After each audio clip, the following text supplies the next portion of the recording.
Bugungi videorolikimizda top 5 ta eng qo'rqinchli rasmlarni ko'rib chiqamiz. Qani ularni ko'ramiz. Bularning hammasi haqiqatdan yiroqmi yoki haqiqatga yaqinmi? Buni video oxirigacha ko'rishinglar bilasizlar. Va men 5 ta rasmlarni sizlarga ma'lumotlarni tushuntirib o'taman. Agar siz tayyor bo'lsangiz, men bugungi videoni boshlayman. Короче, birinchi rasmimiz maxluqni nomi g'alatiroq The Rake degan.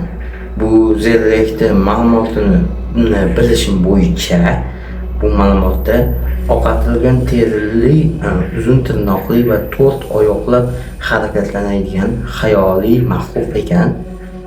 Ma'lumotlarda izlashim bo'yicha u creepypasta hikoyalar orqali mashhur bo'lgan ekan. Creepypasta degan shunaqa hikoyalar bor ekan. O'sha orqali bu mashhur bo'lgan ekan. Yana ma'lumoti bor. Yana oqartirilgan terili, uzun tirnoqli va 4 oyoqlab harakatlanayotgan xayoliy maxluq. U creepypasta hikoyalar orqali mashhur bo'lgan. Shu creepypasta orqali mashhur bo'lgan bu maxluq YouTube'da juda ham ko'p ommaga tarqalgan. Bilsalaring, uni videolari ham, hikoyalari ham chiqqan. Va biz endi ikkinchi rasmimizga o'tamiz. Va ikkinchi rasmimiz bu SCP-096. Bu ma'lumotlarda aytilish bo'yicha uyatchan yigit bo'lgan ekan. U jinni qo'ygan ekan, короче, nomi bilan tanilgan. Uyatchan yigit nomi bilan tanilgan xayoliy mavjudot.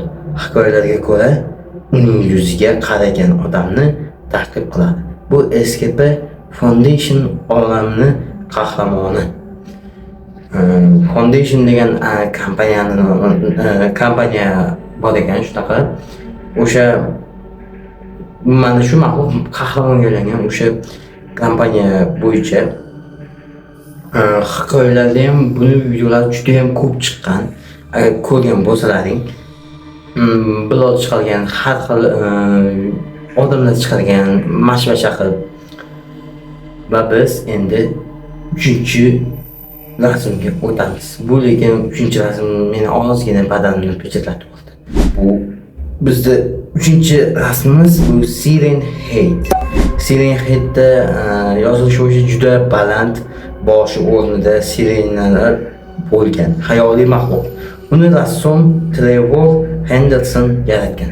Trevor Henderson degan odam yaratgan buni. Короче, bu siren nimaga siren deb nomlangan? Chunki u boshi odam boshi emas, sirenali bosh bo'lgan.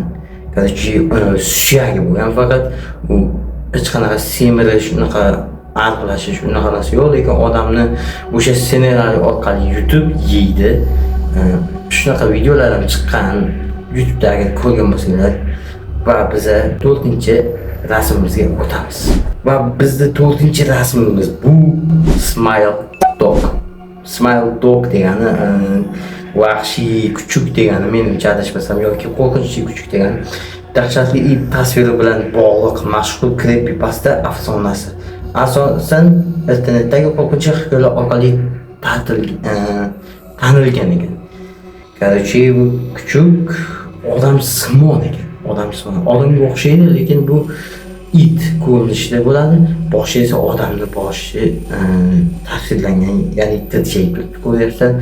Bu yoqqa qo'ygan manasini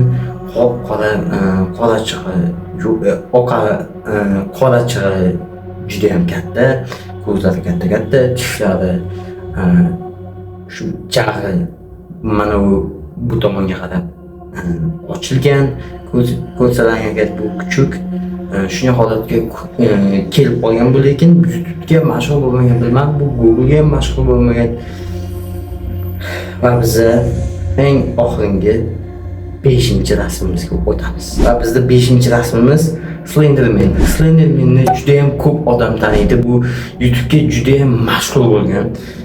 Slenderman juda uzun bo'yli, yuzsiz, qora kostyum kiygan xayoliy obraz 2009-yil internet tanlovida yaratilgan va keyinchalik eng mashhur qo'g'irchi personajlardan biri Darkga aylangan. Bu korotchi buni anonsi ham bor, tarixi ham bor. Green'ni 1, 2, 3 agar tarixini eshitmoqchi bo'lsangiz YouTube'ga yozinglar. Slenderman'ning tarixi deb yozinglar, o'zi o'sha yaratgan odamni hikoyasi kelib chiqadi. Slenderman gapirchi shu qandaydir sabablarga ko'ra shunday maxluqqa aylanib qolgan. Xullas shunaqa deb yozsanglar o'zi tarixiga kelib chiqadi. Xullas do'stlar, video o'z nihoyasiga yetdi. Video yoqmasa, videomizga like bosib, kanalimizga obuna bo'lib qo'yinglar, chunki bizni 88% odam obuna bo'lmasa kuzatyapti. Bu nima degani o'rtoqlar? Hoziroq videoni pastga tushib obuna bo'lib qo'yinglar. Videomizni qadrlagan bo'lsanglar, like bosib qo'yinglar. Sizlardan yagona iltimosim shu. Faqat mendan ko'pchilik Darknet videosini chiqaring aka deb ko'pchilik menga kommentariyga yozyapti.